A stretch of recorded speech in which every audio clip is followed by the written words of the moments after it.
உலகத்துல எது முக்கியம்னு கேட்டா கன்ஃபார்ம் எல்லாரும் சொல்ல வேண்டியது பணம் தான். அப்படிப்பட்ட பணத்தை வச்சுக்கிட்டு எந்த ஒரு துபாய்க்காரங்க என்னென்ன பண்றாங்கன்றது உங்களுக்கு தெரியுமா? உதாரணத்துக்கு பாத்தீங்கன்னா பெட்டாக டைகரையும் லைனையுமே வளர்க்குறாங்க. அது மட்டும் இல்லாம அவங்களோட பணத்தை வச்சு என்னென்ன அற்புதங்கள் பண்றாங்கன்றதை தான் எந்த ஒரு வீடியோல உங்களுக்கு காமிக்க போறேன். துபாய்னாலே பணம் மட்டும் நினைச்சிட்டு இருக்க உங்களுக்கு துபாயை பத்தி எக்கச்சக்கமான விஷயங்கள்லாம் எந்த ஒரு வீடியோல சொல்ல போறேன். ஸோ இந்த ஒரு வீடியோ ரொம்பவுமே இன்ட்ரெஸ்டிங்கா இருக்கும். ஸோ வாங்க டைம் மிஸ் பண்ணாம வீடியோக்குள்ள போகலாம். அப்படி இந்த ஒரு வீடியோவில் நம்ம முதல்ல பார்க்க போகிறது தான் the red light districts in Dubai. அதாவது பார்த்தீங்கன்னா துபாய் எதுக்கு பேர் போனது அப்படின்னு பார்த்தீங்கன்னா கோல்டு, ஜுவல்ஸு, வைரம், வைடூரியம் அது மட்டும் இல்லாமல் மிகப்பெரிய கட்டடங்களுக்கு தான் பேர் போனதுன்னு நினைப்பீங்க. ஆனால் இதையும் தாண்டி சில விஷயங்கள் அங்கே இருக்குது. துபாயை பொறுத்த வரைக்கும் மெஜாரிட்டியாக இருக்கிற மக்கள் தான் இந்த அரேபியன்ஸ் மக்கள். ஆனால் இவங்க வந்து ஃபுல்லாக பார்த்தீங்கன்னா இந்த முஸ்லீம்ஸ்லாம் போடுற ஃபுல் ட்ரெஸ் தான் போட்டிருப்பாங்க. நீங்கள் ஆஃப் ட்ரெஸ்ஸில் பார்க்க முடியாது. முக்கியமாக பெண்கள் வந்து பார்த்தீங்கன்னா ரொம்பவுமே அடக்கொடக்கமாக அந்த ஃபுல் ட்ரெஸ் போட்டு தான் இருப்பாங்க. நீங்கள் ஆஃப் ட்ரெஸ்ஸோடு அங்கே யாருமே பார்க்க முடியாது. ஆனால் கேர்ள்ஸ் ஆஃப் ட்ரெஸ் போட்டு ஒரு இடத்துல இருக்காங்க. அதுதான் இந்த ஒரு ரெட் லைட் டிஸ்ட்ரிக்ட்ஸ் அப்படின்ற துபாயில் இருக்கிற ஒரு மோசமான ஒரு பகுதி. இந்த இடத்துல போனீங்கன்னா உங்களுக்கு எக்கச்சக்கமான பிளாக் மார்க்கெட் மாதிரியான ஏரியா. இந்த இடத்துல நீங்கள் எவ்வளோ பார்ட்டிஸ் பார்க்கலாம், எவ்வளவோ என்னென்ன வேணுமோ பார்க்கலாம். அது மட்டும் இல்லாமல் நீங்கள் என்ன வேணாலுமே அந்த இடத்துல செய்யலாம். ஏன்னா அந்த இடம் வந்து பார்த்திங்கன்னா அந்த ரெட் லைட் டிஸ்ட்ரிக்ட்ஸ் எல்லாமே அந்த இடத்துல வரைக்கும் அங்கேயும் பணம் தான் வேலை செய்யுது. ஆனால் அங்கே வேறு விதமாக வேலை செய்யுது. இந்த ஒரு ரெட் லைட் ஏரியாவில் வந்து பார்த்தீங்கன்னா வந்து பெரிய பெரிய துபாய் பணக்காரங்கெல்லாம் வரவே மாட்டாங்க. ஏன்னா இது ஒரு சீப்பான ஏரியா அப்படின்னு சொல்லிட்டு இருக்காங்க. நீங்கள் துபாய் சுற்றி பார்க்க போகிறீங்க, இல்லை நான் துபாய்க்கு இப்போ தான் ஃபஸ்ட் டைம் போகிறேன், இல்லைன்னா நான் துபாயில் தான் இருக்கேன், இந்த ஒரு இடத்த பார்த்ததே இல்லைன்னா இந்த இடத்துக்கு போயிடாதீங்க. முடிஞ்ச வரைக்கும் அவாய்ட் பண்ணிடுங்க. ஏன்னா இந்த இடத்துல உங்களை அதிகமாக மயக்க போகிற போதைப் பொருட்கள் எக்கச்சக்கமாக இருக்குது. அதே சமயம் நீங்கள் மாட்டிக்கிட்டிங்கன்னா உங்களுக்கு போலீஸ் கேஸ் வந்துக்கிட்டே இருக்கும். ஸோ துபாயில் மாட்டினீங்கன்னா போலீஸோட அடி வந்து வேற மாதிரி இருக்கும். ஸோ எப்பயுமே உஷாராக இருங்க, அந்த இடத்துக்கு போயிடாதீங்க. நீ எல்லாம் சொல்றியே நீ போனியாடா அப்படின்னு கேட்டிங்கன்னா நான்லாம் போனதே கிடையாது. ஆனால் இந்த இடத்த பற்றி நான் கொஞ்சம் தெரிஞ்சுக்கிட்ட விஷயத்தை தான் இப்போ உங்களுக்கு சொல்கிறேன். ஸோ இந்த இடத்துக்கு போகிறது ரொம்பவுமே ரிஸ்க்கு. ஸோ அவாய்ட் பண்ணிக்கிறது நல்லது. ஸோ வாங்க அடுத்து நம்ம ரெண்டாவது விஷயத்தை பார்ப்போம். ஸோ நம்ம ரெண்டாவதாக பார்க்க போகிறது தி அன்யூஷுவல் பெட்ஸ். உலகத்தில் பொறுத்த வரைக்கும் முக்கியமான பெரிய பெரிய வைல்டு அனிமல்ஸ் எல்லாமே வந்து பார்த்திங்கன்னா பெரிய ஒரு ஜூலியோ இல்லைன்னா ஒரு பெரிய கவர்மெண்ட் ஏரியாவிலையோ பற்றி பாதுகாத்து வைப்பாங்க ஒரு பெரிய கூண்டில். ஆனால் துபாயில் இருக்கிற ஒரு பெரிய பெரிய பில்லியனர்ஸ்லாம் அவங்க வீட்லேயே அசால்ட்டாக வளர்ப்பாங்க. இது வந்து அவங்களோட ப்ரைவேட்டான பெட்ஸ். எது இந்த சிங்கம், புலி இதெல்லாமே வந்து அவங்களோட ப்ரைவேட் பெட்ஸ். இது ரொம்பவுமே முக்கியமான அனிமல்ஸான இந்த வாஸ்துக்கான ஆமை, இந்த டைகரு, அப்புறம் ரொம்பவுமே காஸ்ட்லியான பேரட், கிளி, அப்புறம் பெரிய சிங்கம், ஜீப்ரா, இந்த எக்ஸாட்டிக் பெட்ஸ் வகைகள் எல்லாமே துபாயில் இருக்கிற பெரிய பெரிய பணக்காரங்க வந்து வளர்த்துக்கிட்டு வருவாங்களாம். எங்கள் வீட்டில் நாயே வளர்க்க விட மாட்டுறாங்க. அங்கெல்லாம் எப்படி தான் வளர்க்குறாங்கன்னு தெரியல. இந்த மாதிரி பெட்ஸை வளர்க்குறது மூலமாக என்னடா லாபம் அப்படின்னு கேட்டிங்கன்னா, இந்த மாதிரி எக்ஸாட்டிக் பெட்ஸை வளர்க்குறது மூலமாக துபாய் வந்து இப்போ ஒரு ட்ரெண்டு, அதாவது இந்த மாதிரி ட்ரெண்டில், அதாவது நானும் இந்த மாதிரி பெரிய பெரிய அனிமல்ஸை வளர்க்குறேன் அப்படின்னு காமிச்சிக்கிறதுக்கும், அது மட்டும் இல்லாமல் இவ்வளோ பெரிய அனிமல்ஸ் வந்து சும்மா நீங்கள் 1 லட்ச ரூபா 2 லட்ச ரூபாலாம் கொடுத்து வாங்கிட முடியாது. அதெல்லாம் நிறைய லட்ச ரூபா கொடுத்து வாங்கணும். அதாவது கிட்டத்தட்ட ஒரு 10 லட்ச ரூபாய்க்கு மேலே கொடுத்து வாங்கணும். அதெல்லாம் வந்து பார்த்திங்கன்னா ஒரு பணக்கார ஸ்டேட்டஸை காமிச்சிக்கிறாங்களாம். ஸோ இந்த மாதிரி பணக்கார ஸ்டேட்டஸு இந்த ட்ரெண்டில் இருக்கணும் அப்படின்றதுக்காக கோடிக்கணக்கில் செலவு பண்ணி இந்த மாதிரி பெட்ஸ் வளர்ப்பாங்க. ஸோ பெட்ஸ் உங்கள் கூட அட்டாச் ஆகிடுச்சுன்னா உங்களோட ஃபேமிலியில் ஒரு மெம்பர் மாதிரி ஆகிடும். அதே மாதிரி இந்த ஒரு பெட்ஸ் எடுத்துகிட்டு போய் பப்ளிக் பிளேஸில் விட்டு பப்ளிக்கில் இருக்கிறவங்களுக்கு எதாவது ஆச்சுன்னா கிட்டத்தட்ட அவங்களுக்கு ஃபைன் வந்து பார்த்திங்கன்னா 6 மாதம் சிறை தண்டனை. அது மட்டும் இல்லாமல் 500 திராம்ஸ் கொடுக்கணும். 500,000 திராம்ஸு. அது மட்டும் இல்லாமல் இன்னும் அதிகமாக போச்சுன்னா கிட்டத்தட்ட 700,000 திராம்ஸ் வந்து கொடுக்கணும். இந்த மாதிரி அனிமல்ஸ்லாம் எப்படி இவங்களுக்கு கிடைக்கிது, யார் இவங்களுக்கு விற்பா அப்படின்னு கேட்டிங்கன்னா, ரொம்பவுமே சீக்ரெட்டான விஷயம் என்னென்னு பார்த்தீங்கன்னா பிளாக் மார்க்கெட் ட்ரேட். இந்த ஒரு பிளாக் மார்க்கெட் ட்ரேடில் உங்கள்கிட்ட பணம் இருந்தால் மட்டும் போதும், நீங்கள் என்ன வேணாலும் வாங்கலாம் இந்த உலகத்தில். ஸோ என்னால் இவ்வளோ மட்டும் தான் சொல்ல முடியும். பிளாக் மார்க்கெட்டை பற்றி அதிகமாக பேசினா அது ரொம்பவுமே வேறு விஷயத்தில் போயிடும். ஸோ என்னோட டாபிக் வந்து பணம் இருந்தால் இவங்களால் வந்து இவ்வளோ பெரிய பெட்ஸ் வாங்க முடியும் அப்படின்னு சொல்கிறது தான். இந்த பெட்டு வளர்க்குறது வந்து லீகலாக இல்லீகலாக அப்படின்னு கேட்டிங்கன்னா துபாயை பொறுத்த வரைக்கும் லீகல், ஆனால் இல்லீகல். இன்னொரு வீடியோவில் அடுத்து நம்ம மூணாவதாக பார்க்க போகிற விஷயம் பார்த்தா தி 3 பில்டிங் ஹோம்ஸ். 2021 பார்த்தீங்கன்னா துபாய் வந்து ஒரு பெரிய ரெக்கார்டை கிரியேட் பண்ணிட்டு இருக்காங்க. அது என்னன்னு பார்த்தீங்கன்னா இந்த ஒரு பில்டிங் முழுக்க வந்து பார்த்தீங்கன்னா ஒரு பெரிய பில்டிங். அது மட்டும் இல்லாமல் முழுக்க 3D பிரிண்டரால் வச்சு கட்டப்பட்ட ஒரு பெரிய பில்டிங். இந்த ஒரு பில்டிங் பேர் தான் தி துபாய் முனிசிபாலிட்டி. இந்த ஒரு பில்டிங்கோட ஹைட் வந்து பார்த்தீங்கன்னா 9.5 மீட்டர்ஸ். அது மட்டும் இல்லாமல் இதோட ஸ்கொயர் ஃபீட் வந்து பார்த்தீங்கன்னா 640 ஸ்கொயர் மீட்டர்ஸ். 2017 கட்டப்பட்ட இந்த ஒரு பில்டிங் 2021 தான் முடிக்கப்பட்டிருக்கு. முடிஞ்ச வரைக்கும் 2017 ஸ்டார்ட் பண்ண இவங்க எப்போ பார்த்தீங்கன்னா 3 ஆண்களை வச்சு அதுவும் 3D பிரிண்டரை வச்சு ஈஸியாகவே இந்த ஒரு பில்டிங்கை கட்டப்பட்டிருக்கு. அதுவும் அந்த 3D பிரிண்டர் எல்லாமே ஒரு பெரிய ஒரு கிரேன் மூலமாக கொண்டு வரப்பட்டு அந்த டைரக்ட் சைட்லேயே வந்து பார்த்தீங்கன்னா கட்டப்பட்டு இருக்கு. ஸோ இதுக்கான ஃபவுண்டேஷன் அப்புறம் இந்த பெயிண்டிங்கு உள்ளே கொஞ்சம் இன்டீரியர் பண்ண மட்டும்தான் லேட் ஆச்சே தவிர இன்னொரு பில்டிங் வந்து பார்த்தீங்கன்னா கொஞ்சம் நாள்லேயே கட்டி முடிச்சுட்டாங்க. ஸோ முழுக்க வந்து ஜிப்சம் அது மட்டும் இல்லாமல் இந்த பிளாஸ்டிக்ஸ் அப்படின்னு சொல்லுவாங்க பார்த்தீங்களா, இந்த பிளாஸ்டிக்லாம் எதுவும் யூஸ் பண்ணாமல் ஜிப்சம் சிமெண்ட்டை வச்சு மட்டுமே இந்த ஒரு 3D பிரிண்டர் மிஷின் மூலமாக கட்டப்பட்டது தான் இந்த ஒரு 3 பில்டிங் ஹோம்ஸ் அப்படின்ற துபாய் முனிசிபாலிட்டி. ஏன்னா இப்போ நம்மள்ட்ட இருக்கிற இங்க்ஜெட் பிரிண்டர் அப்படின்னு சொல்லி ஒன்று இருக்கும். இதை வச்சு நம்மளால் ஏதாவது பிளாஸ்டிக் பொம்மையை வந்து கிரியேட் பண்ண முடியும். ஆனால் துபாய்க்காரங்க இன்னுமே அட்வான்ஸாக போயிட்டு ஒரு பெரிய பில்டிங்கே கட்டியிருக்காங்கன்னா பார்த்துக்கோங்க. ஸோ அவங்க எவ்வளோ அட்வான்ஸ்டாக இருக்காங்கன்னு பார்த்துருங்க. அடுத்ததான் நம்ம இந்த ஒரு வீடியோவில் 4ஆவதாக பார்க்க போகிறது the most important pets of Falcons. ஃபால்கான்ஸ்னால் என்ன அப்படின்னு கேட்டிங்கன்னா, ஃபால்கான்ஸ்னால் ஒன்றுமே இல்லை, பருந்துகள் சொல்லுவாங்கல்ல, அதுதான் இந்த ஒரு ஃபால்கான்ஸ். துபாயில் இருக்கிற அரபு மக்கள் வந்து இந்த ஒரு ஃபால்கான்ஸை ஒரு மிகப்பெரிய பெட்டாக வந்து பார்க்குறாங்க. அது அவங்களோட ஒரு பெரிய அடையாளம். துபாய்க்கும் ஃபால்கான்ஸ்க்கும் அது மட்டும் இல்லாமல் இவங்க 2 பேருக்கும் இருக்கிற நடுவில் இந்த அரேபியன் மக்களுக்கும் இருக்கிற தொடர்பு வந்து கிட்டத்தட்ட 1000 வருஷத்துக்கு முன்னாடியிலேருந்து ஸ்டார்ட் ஆகுது. ஃபால்கான்ஸை வந்து பார்த்தீங்கன்னா ஒரு லக்ஸுரியான ஒரு பெரிய ஒரு பொருளாகவும் அது மட்டும் இல்லாமல் இவங்களோட கிளாசிக்காகவும் இதை பார்க்குறாங்க முடிஞ்ச வரைக்கும். அதாவது இவங்களோட ஒரு அடையாளம். நம்மள்ட்ட எப்படி ஒரு BMW கார் இருக்கோ அதே மாதிரி இந்த ஃபால்கான்ஸை வச்சு அவங்களோட ஒரு அடையாளத்தை க்ரியேட் பண்ணுறாங்க. அப்போது அவங்கள்ட்ட இருக்கிற கார்லாம் அப்படின்னு கேட்டிங்கன்னா கார்லாம் இன்னுமே பிரம்மாண்டமாக இருக்கும். ஸோ அவங்களோட இந்த பறவைகள்லாம் பார்த்திங்கன்னா பயங்கரமாக இருக்கும். ஒரு காலத்தில் துபாய் வந்து பார்த்திங்கன்னா ஒரு மீன் பிடிக்கிற ஒரு இடமா தான் இருந்தது. அப்போது அரபு வந்து பார்த்து இந்த ஃபால்கான்ஸை வந்து பார்த்திங்கன்னா சில வேட்டையாடுறதுக்காகவே யூஸ் பண்ணிக்கிட்டு இருந்தாங்க. அதுக்கப்புறம் நிறைய ட்ரைனிங் கொடுத்து சில பல விஷயங்களை வந்து செய்கிறாங்க. ஸோ அப்போலேருந்து தான் ஸ்டார்ட் ஆச்சு இந்த ஒரு ஃபால்கான்ஸ்க்கும் அரபுக்கும் இருக்கிற ஒரு தொடர்பு. அது மட்டும் இல்லாமல் இன்னொரு ஃபால்கான்ஸ்லாம் நீங்கள் போயிட்டு இப்போ துபாயில் வாங்குறீங்கன்னு வச்சுக்கோங்களேன், 1 மில்லியன் திராம்ஸ் அளவு வரைக்கும் இருக்குமா. நம்ம இந்தியாவில் என்னென்னா ஏதாவது காட்டுக்குள்ளே பறந்துக்கிட்டு இருக்கும். ஆனால் நீங்கள் துபாயில் போய்ட்டு இந்த ஃபால்கான்ஸு எல்லாம் பார்த்தீங்கன்னா கிட்டத்தட்ட $1 மில்லியன் அளவு, அதாவது 1 மில்லியன் திராம்ஸ் அளவுக்கு வந்து விற்கப்பட்டுக்கிட்டு இருக்கான். இதுக்கு பின்னாடி என்னென்னமோ சொல்கிறாங்க. எப்படின்னா இந்த மாரி படத்தில் அந்த புறாக்களை வச்சு வந்து போட்டியெல்லாம் விடுவாங்களே, அதே மாதிரி இந்த ஃபால்கான்ஸை வச்சு சில போட்டிகள்லாம் இருக்கிற மாதிரி சில இதெல்லாம் சொல்கிறாங்க. அது துபாய் மக்களுக்கு அதிகமாக தெரிஞ்சிருக்கும். எனக்கு அவ்வளோவா தெரியல. எனக்கு தெரிஞ்ச இன்ஃபர்மேஷன் இவ்வளோ தான். ஸோ துபாயில் வந்து பார்த்திங்கன்னா சிங்கம் புலி பெட்டு தான். ஆனால் அதோட கொஞ்சம் ரொம்பவுமே இம்பார்ட்டண்டானது தான் இந்த ஒரு பருந்துகள். ஆனால் அதுவே இந்த பருந்துகள் ஏதாவது போட்டியில் தோத்துட்டா அதே விருந்துகளாக மாறிடுமோ, சும்மா சொன்னால் எனக்கு தெரியல. அடுத்ததான் இந்த ஒரு வீடியோவில் நம்ம 5ஆவதா பார்க்க போகிறது தி கோல்ட் டிஸ்பென்ஸ் வெண்டிங் மிஷின். 2010 பார்த்தீங்கன்னா துபாயில் ஒரு கோல்டை வந்து செல் பண்ணுறதுக்காக ஒரு மிஷினை கிரியேட் பண்ணுறாங்க. அதுதான் இந்த ஒரு கோல்ட் டிஸ்பென்ஸ் மிஷின். இந்த ஒரு மிஷின் முதல்ல துபாயில் தான் வந்து பார்த்திங்கன்னா இருந்தது 2010 அப்போவே. ஆனால் இந்த ஒரு மிஷினை கண்டுபிடிச்சது வந்து பார்த்திங்கன்னா ஒரு ஜெர்மன். இந்த ஒரு வெண்டிங் மிஷினில் இருக்கிற ஒவ்வொரு கோல்டுமே வந்து பார்த்திங்கன்னா 24 கேரட் அளவு, ரொம்பவுமே பியூரான கோல்டு, கிட்டத்தட்ட 99% பியூர்.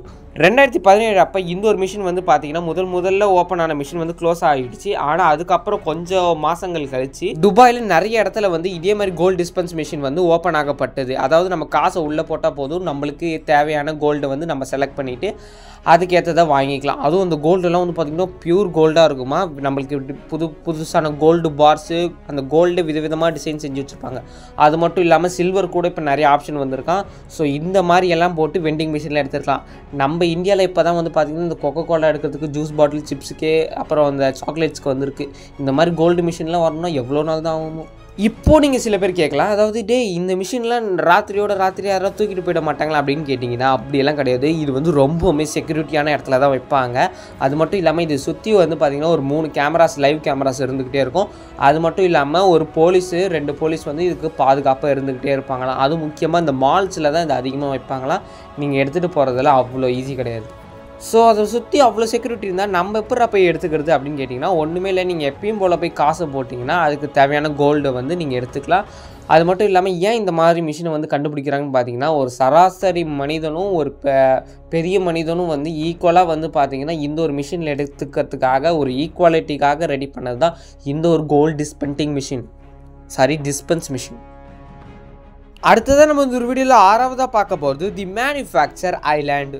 என்னடா சொல்கிற, ஐலாண்ட்னா தீவு தானே கேட்டிங்கன்னா ஆமாம். ஆனால் ஐலாண்டு வந்து எப்படி கிரியேட்டப் பண்ணுவாங்க, இது வந்து எப்பயுமே தானாக இயற்கையாக கொடுத்தது தானே அப்படின்னு கேட்டிங்கன்னா, துபாயை பொறுத்த வரைக்கும் இயற்கையாக கொடுத்தது எல்லாமே ஓரளவு அழிச்சிட்டு செயற்கையாக உருவாக்குனது தான் இந்த ஒரு ஆர்டிஃபிஷியல் மேனுஃபேக்சரல் ஐலாண்ட். துபாய்க்காரங்க அதிகமாக இந்த மாதிரியான ஐலாண்டை வந்து கிரியேட் பண்ணுறதுக்கான ஒரு பெரிய காரணம் ரியல் எஸ்டேட் அண்ட் டூரிசம். அதாவது துபாயை சுற்றி பார்க்க உலகத்திலேருந்து எக்கச்சக்கமான மக்கள் வந்தாங்கன்னா அவங்கள்ட்ட காசு வாங்கி புதுசாக என்ன வேணாலும் கட்டலாம், அவங்களுக்கு தேவையானது என்ன வேணாலும் வாங்கிக்கலாம். ஸோ அப்படி சுற்றி பார்க்க வரவங்களுக்கு துபாய் வந்து பார்க்க ரொம்பவுமே சூப்பராக இருக்கணும்ல. ஸோ சூப்பராக இருக்கிறதுக்காக அங்கே எக்கச்சக்கமான கோடிகள் கொடுத்து செலவு பண்ணிக்கிட்டு இருக்காங்க. அதாவது பார்த்தீங்கன்னா துபாய்க்காரங்களுக்கு அவங்களோட அந்த இடம் வந்து பார்த்திங்கன்னா இன்டர்நேஷ்னல் டூரிசம் ஹப்பாக வந்து மாற்றணும்னு ஒரு ஐடியா. அதாவது அவங்களோட இடம் தான் உலகத்திலே வந்து பார்த்திங்கன்னா ஒரு இன்டர்நேஷ்னல் ஹப் பார்க்கணும் அப்படின்றதுக்காக எல்லாருமே tourism best place in world அப்படின்ற பேரை வாங்கணுன்றதுக்காக அவங்க சூப்பராக ஒன்று எக்ஸாக்டிக்காக பண்ணிக்கிட்டு இருக்காங்க. உதாரணத்துக்கு ஆர்டிஃபிஷியலாக க்ரியேட் பண்ண ஐலாண்டில் வந்து பார்த்திங்கன்னா தி பாம் ஜுமேரா, பாம் ஐலாண்ட் இந்த மாதிரியான ஒரு இடம்லாம் இருக்குது. ஸோ இந்த மாதிரி தீவில் யாராவது வாழ்வாங்களா அப்படின்னு கேட்டிங்கன்னா கிட்டத்தட்ட 10,000க்கும் மேற்பட்ட மக்கள் வந்து இந்த ஒரு இடத்துல வந்து வாழ்ந்துக்கிட்டு வராங்க. நம்ம லைட்டாக தண்ணி தேங்கியிருக்கே அது மேலே ஒரு மூட்டை மண்ணை கொட்டணுனாலே 500 ரூபா வாங்குவாங்க. அவங்க ஒரு பெரிய கடல் மேலேயே மண்ணை கூட்டி அதுக்கு மேலே பில்டிங்ஸை கட்டியிருக்காங்கன்னா எக்கச்சக்க பில்லியன் மணி அளவு செலவாயிருக்கும் பார்த்துக்கோங்க. ஸோ வாங்க அடுத்த விஷயத்தை பார்ப்போம். துபாயில் உள்ள இன்னொரு இன்ட்ரெஸ்டிங்கான விஷயம் என்னென்னு பார்த்தீங்கன்னா ஒரு புகாட்டி கார். இந்த காரில் யார் வச்சுருக்காங்கன்னு பார்த்தீங்கன்னா துபாய் நாட்டில் உள்ள போலீஸுங்க தாங்க. அங்கே உள்ள போலீஸுங்க ஒன்று சாதாரண ஜீப் அம்பாசிடர் கார் மாதிரிலாம் வச்சுருக்க மாட்டாங்க. அங்கே இருக்கிற எல்லாருமே ஒரு தரமான கார் தான் வச்சுருப்பாங்க. ஒன்று பேர் சும்மா அற்புதமாக இருக்கும். புகாட்டி, ஃபெராரி இது எல்லாத்துமே போலீஸுக்கு தாங்க. அது மட்டும் இல்லாமல் இவங்களோட எல்லா காருமே ஸ்போர்ட்ஸ் கார் மாதிரி இருக்கும். அதுலேயும் இவங்க இப்போ வச்சுருக்க ஜெனஸ் GV80 அப்படின்ற ஒரு கார் வந்து கிட்டத்தட்ட 3 litre turbo charged VA8 engine கொண்ட காராம். இது இவங்க லேட்டஸ்ட்டாக யூஸ் பண்ணுற ஒரு காரோட மாடல். 2021 டொயோட்டா சூப்ரா அப்படின்ற ஒரு கார் யூஸ் பண்ணியிருக்காங்க. அந்த ஒரு கார் கிட்டத்தட்ட 100 கிலோமீட்டரை கிட்டத்தட்ட 4.1 செகண்ட்லேயே கடந்துருமா. இதில் கிட்டத்தட்ட 16 ஹார்ஸ் பவர் இது இருக்குது. இப்போ நான் ஒன்றும் காரோட அட்வர்டைஸ்மெண்ட்லாம் பண்ணலிங்க. போலீஸுக்கு இவ்வளோ பெரிய காரை அந்த நாட்டு கவர்மெண்ட் துபாய் கவர்மெண்ட் வந்து கொடுத்துருக்காங்கன்றதை தான் சொல்கிறேன். படத்தில் வர மாதிரி சேசிங்கு, ரன்னிங்கு, ஃபைட்டிங்லாம் இருந்ததுன்னா போலீஸ் இந்த காரில் போய் டக்குன்னு திருடனை பிடிச்சிடலாம். இந்த கார் எல்லாமே இந்தியன் போலீஸ்க்கு கொடுத்தாங்கன்னா எப்படி இருக்கும்? இந்த வீடியோவில் நம்ம ரெண்டாவதாக பார்க்க போகிறது அபேண்டன் கார்ஸ். துபாயில் வந்து பார்த்தீங்கன்னா அபேண்டன்ஸ் கார்ஸ்ன்னு நிறையா இருக்கும். அபேண்டன் கார்னா ஒன்றுமே இல்லை, கைவிடப்பட்ட காருங்க தான். கிட்டத்தட்ட ஒரு வருஷத்துக்கே 2000லேருந்து 3000 கார் வந்து கைவிடப்பட்டிருக்குமா. இது எல்லாமே சேர்ந்து ஒரு பெரிய இடத்துல இருக்குமா. ஏன் இவ்வளோ காரு கைவிடப்பட்டிருக்கு அப்படின்னு நீங்கள் கேட்டிங்கன்னா சில காரு டேமேஜ் ஆக்சிடென்டாலையும் சிலது போலீஸ் கேஸாலையும் கைவிடப்பட்டிருக்கும். அது மட்டும் இல்லாமல் சில பேர் எனக்கு பண தேவைக்காகவும் அவங்களோட காரை வந்து விற்றுருவாங்களா. இந்த கார் வந்து நார்மலான டம்மி கார்லேருந்து பெரிய பெரிய ஸ்போர்ட்ஸ் கார் வரைக்குமே வித்துட்டு போயிடுவாங்களா. இந்த ஒரு வீடியோவில் நம்ம மூணாவதாக பார்க்க போகிறது தி கோல்டன் டாய்லெட். இந்த உலகத்திலே நீங்கள் பார்க்கக்கூடிய கோல்டன் டாய்லெட் எங்கே இருக்குன்னு பார்த்தீங்கன்னா துபாயில் மட்டும்தாங்க இருக்குது. அதுலேயும் குறிப்பாக துபாயில் உள்ள ஒரு ஆர்ட் கேலரி மியூசியத்தில் மட்டும்தான் இருக்குது. இந்த ஒரு டாய்லெட்டில் வெறும் கோல்டில் மட்டும் கட்டலிங்க, ரிங் லைட் மாதிரி ஒன்று சுற்றி இருக்குல்ல, அது ஃபுல்லாகவே டைமண்ட்ஸாக. கிட்டத்தட்ட 40,815 டைமண்ட்ஸ் அதில் பொருத்தப்பட்டிருக்கான். அது மட்டும் இல்லாமல் இது என்னடா டூப்ளிகேட் கோல்டாகவே இருக்கலாம் நீங்கள் கேட்பீங்க. ஆனால் கிட்டத்தட்ட 335 கேரட் கோல்டு. இது கின்னஸ் வேர்ல்ட் புக் ரெக்கார்ட்லேயும் இது இடம் பிடிச்சிருக்கு இந்த ஒரு கோல்டன் டாய்லெட். சரி, இது எதுக்குடா நீ கோல்டில் கட்டுற அப்படின்னு கேட்டிங்கன்னா வேற என்ன, பணம் இருக்குது கட்டுறான். Dubai driverless train. துபாயில் உள்ள ஒரு அழகான இடம் தாங்க தி பாம் ஜுமேரா. இந்த பாம் ஜுமேரான்ற ஒரு இடம் தாங்க உலகத்திலே உள்ள best of best beach, restaurant, ஹோட்டல்லாம் இருக்கு. கிட்டத்தட்ட 5 கிலோமீட்டர் பர் ஹவரில் கடந்துற இந்த ஒரு ட்ரெயின் வந்து டிரைவர்லெஸ் ட்ரெயினாக. இதை நக்கீல் அப்படின்ற ஒரு கம்பெனி வந்து இவங்களுக்கு ப்ரொவைட் பண்ணியிருக்காங்க. துபாயோட மோனோ ரயில் டிரைவர்லெஸ் ட்ரெயின்னா அது இதுதான். ரோட்லேருந்து 10 அடி தாங்க மேலேயே இருக்குமா. நீங்கள் அந்த பாம் ஜுமேராவை சுற்றி பார்க்கணுன்னா இந்த ஒரு ட்ரெயினில் ஏறி போனால் போதும், அந்த இடத்தையே நீங்கள் அழகாக சுற்றி பார்த்துடலாம் கிட்டத்தட்ட 10 நிமிஷத்தில். இந்த பாம் ஜுமேராவோட எல்லா இடமும் ரொம்ப சூப்பராக இருக்கும். அதுலேயும் தி பாம் கேட்வேன்ற இடம் பார்க்க பயங்கரமாக இருக்கும்.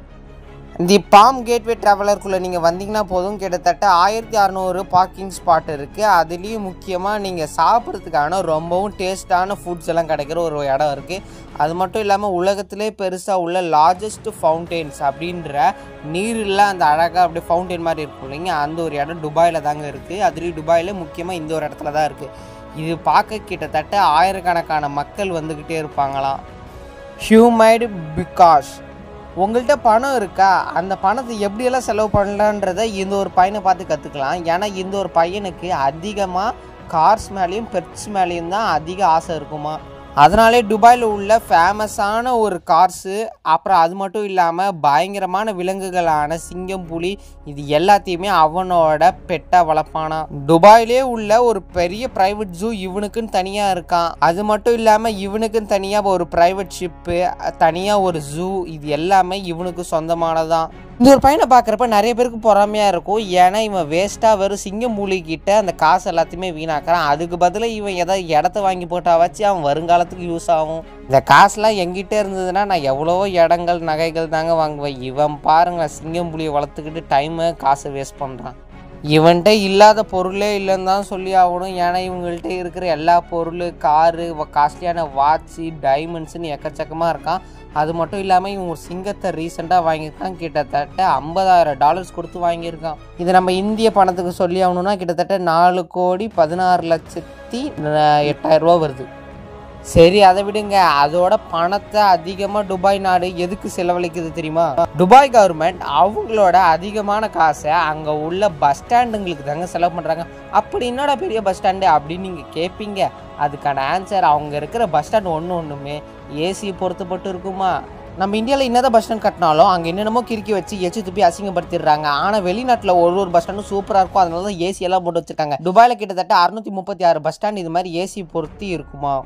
இப்போ வெளிநாட்டிலலாம் பார்த்தீங்கன்னா எச்சு துப்புனா கூட போலீஸ் வந்து பிடிச்சிருவாங்களாம், அரெஸ்ட் பண்ணி ஃபைன்லாம் போட்டுருவாங்களாம். ஆனால் இந்தியாவில் அது மாதிரிலாம் பண்ண மாட்டாங்க. அதனால தான் வெளிநாட்டில் எல்லா இடமும் கொஞ்சம் க்ளீனாகவே இருக்குன்னுவேன். அதுலேயும் இது மாதிரி ஏசி பொருத்திய பஸ் ஸ்டாண்ட்ஸ் எல்லாமே 2007 கட்டி முடிச்சாங்களாம். வேர்ல்டு லார்ஜஸ்ட் கோல்டு மார்க்கெட், இந்த உலகத்திலே உள்ள பெரிய கோல்டு மார்க்கெட் எங்கே இருக்குன்னு கேட்டிங்கன்னா அது துபாயில் தாங்க இருக்குது.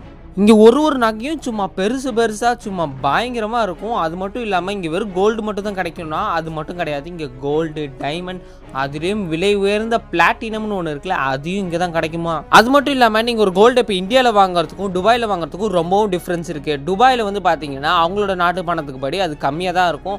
ஆனால் அதுவே நம்ம இந்தியாவில் நம்ம நாட்டு பணத்துக்கு ரொம்ப அதிகமாக இருக்கும். அதே மாதிரி தான் எலக்ட்ரானிக் கேஜெட்ஸும். இப்போ நம்ம நாட்டில் யாராவது ஐஃபோன் வாங்க விரும்புகிறாங்களா, எல்லாரும் துபாயின்னு சிங்கப்பூர்ன்ட்டு அங்கே போய் தான் ஐஃபோன்லாம் வாங்குறாங்க. அதே மாதிரி தான் இந்த கோல்டும். டெட்லியஸ்ட் டென்னிஸ் கோர்ட், இந்த உலகத்திலே உள்ள வேர்ல்டு டெட்லியஸ்ட் டென்னிஸ் கோர்ட் எங்கே இருக்குன்னு கேட்டிங்கன்னா துபாயில் தாங்க இருக்குது. அதுலேயும் துபாயில் உள்ள இந்த புஜ் அரப் ஹோட்டலில் தான் இருக்குது. கிட்டத்தட்ட 321 மீட்டர் வந்து நீட்டாக இருக்குமா. அது மட்டும் இல்லாமல் பெஸ்ட் டூரிஸ்ட் ஸ்பாட்டு இந்த வேர்ல்டுன்ற ஒரு இடத்தையும் பேரையும் இந்த புஜ் அரப் ஹோட்டல் பிடிச்சிருக்கு. டாம் ரைட் 1999 தான் இந்த ஒரு புஜ் அரப் ஹோட்டல் கட்டப்பட்டு இருக்கு. அதுலேயும் அங்கே இருக்கிற கண்ணாடி கிளாஸ் எல்லாம் PTFE அப்படின்ற ஒரு ஃபைபர் கிளாஸ் எல்லாம் கட்டப்பட்டு இருக்குது. அதுலேயும் மேலே டாப் ஆஃப் தி ஹோட்டலில் வந்து பார்த்தீங்கன்னா ஒரு பெரிய டென்னிஸ் கோர்ட் இருக்குது. இதுதான் இந்த ஹோட்டலே ரொம்ப பயங்கரமான விஷயம். இன்னதான் இவங்க ஹோட்டலில் 1999 கட்டினாலும் 2005 தான் இங்கே இருக்கிற பெரிய டென்னிஸ் கோர்ட்டை கட்டியிருக்காங்க. ஏன்டா இதை டெட்லிஸ்ட் டென்னிஸ் கோர்ட் அப்படின்னு சொல்கிறேன்னு பார்த்தீங்கன்னா இந்த ஒரு கோர்ட்டை தாண்டி உங்களுக்கு போனோன்னா செவர்லாம் இருக்காது. அங்கேருந்து நீங்கள் கீழே பார்த்தீங்கன்னா உங்கள் உயிர் போகிற அளவுக்கு அவ்வளோ பெரிய த்ரில் உங்களுக்கு தரும். இன்டோர் டென்னிஸ் கோர்ட் பார்த்துருப்பீங்க, இதுதான் அவுட்டோர். அதுலேயும் மாடியில் இருக்கிற ஒரு டென்னிஸ் கோர்ட். இங்கேருந்து நீங்கள் கீழே பார்த்தீங்கன்னா செதறிடுவீங்க. துபாய் பிரின்ஸ், இந்த துபாய் பிரின்ஸ் கிட்டத்தட்ட 15 மில்லியனுக்கு மேலே ஃபாலோவர்ஸ் இருக்காங்களா இன்ஸ்டாகிராமில். அது மட்டும் இல்லாமல் இவர்கிட்ட இருக்கிற ஒவ்வொரு காருமே ரொம்ப விலை உயர்ந்த காரு. அது மட்டும் இல்லாமல் இவர்கிட்ட ஸ்போர்ட்ஸ் கார்லாம் இருக்குது. துபாய் பிரின்ஸ்ன்னு சொன்னாலே சும்மா பேர் அதிர்ற மாதிரி ஒவ்வொரு விஷயத்தையும் தரமாக பண்ணுவார். 2008 தான் இவருக்கு வந்து அந்த பிரின்ஸுன்ற ஒரு பெரிய ஒரு பட்டம் கிடச்சிருக்கு. அதுலேயும் இந்த பெஸ்ட் பிரின்ஸ் UAI அப்படின்ற ஒரு பட்டத்தையும் இவங்க கொடுத்துருக்காங்க. ஆனால் 2008 தான் பார்த்தீங்கன்னா கிரவுன் பிரின்ஸ் அப்படின்ற ஒரு பெரிய ஒரு பட்டத்தையும் இவருக்கு கொடுத்துருக்காங்க. இவர் வச்சிருக்க மோஸ்ட் ஆஃப் த கார் வந்து பார்த்தீங்கன்னா எல்லாமே கோல்டால் செய்யப்பட்டு இருக்குமா. இந்த வீடியோவில் அடுத்ததாக பார்க்க போகிறது கோல்டு டிஸ்பென்சர் வெண்டிங் மிஷின். நம்ம நாட்டில எல்லாம் ஜூஸு இல்லைன்னா ஏதாவது ஸ்நாக்ஸுக்கு தான் வெண்டிங் மிஷின் வச்சுருப்பாங்க. ஆனால் துபாயில் மட்டும்தான் இந்த கோல்டு டிஸ்பென்ஸ் பண்ணுறதுக்கு வெண்டிங் மிஷின் வச்சுருப்பாங்க.